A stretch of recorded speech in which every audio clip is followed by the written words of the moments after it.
We're going to have members on the floor of the Senate this afternoon who are going to turn thumbs down to American families that are watching the debate and discussion and knowing that our premiums, our health insurance is being paid for by the American taxpayers.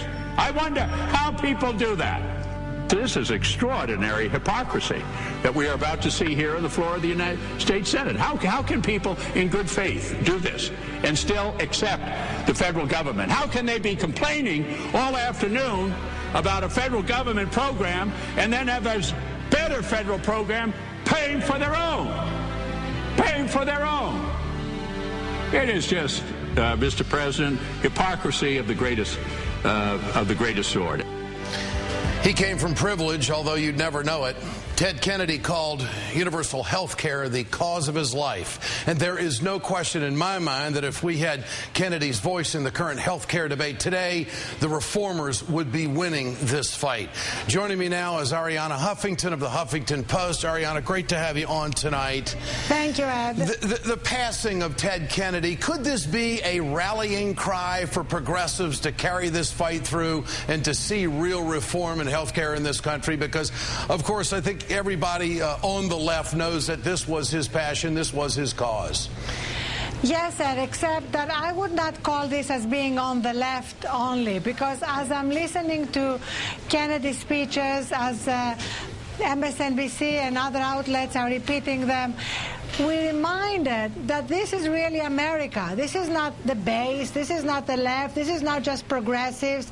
The causes that he fought for, the causes that he made his own, including health care, including fighting against the war in Iraq, including fighting against apartheid in South Africa, including the civil rights legislation, all that really is what America is about. And so whenever we just say this is the left and Ted Kennedy represents the left, we are marginalizing it. And what we need to do now more than ever is to come together to address these huge problems we are facing with health care, with foreclosures, with job losses, to really put the American people at the center of the debate again, the way he did again and again. But do you think this will be a critical point where it will rally and will motivate a lot of Americans to see this fight through? Absolutely, I really do. And I also think that the White House and many in the Senate may actually learn that, as Ted Kennedy said in 1980, warning the Democratic Party that if they abandon their core values, they are going to lose.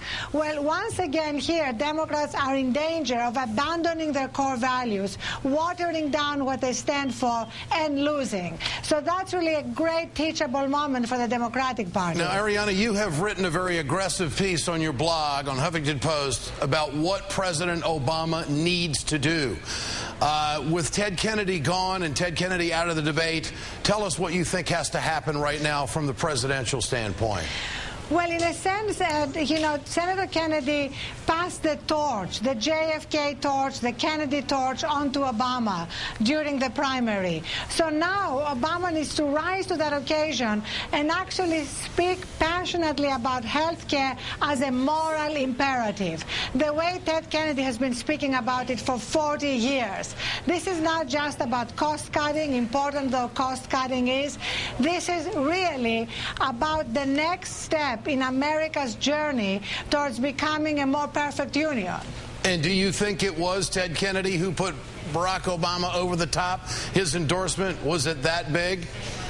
I think it was huge, because Ted Kennedy really went against the Democratic establishment. He broke ranks, and he was willing to say Obama is the future, and that's what the country needs. And that, at that particular moment in the campaign, meant a lot. And it's as though he knew he had to do that for the sake of where the country was going. Yeah.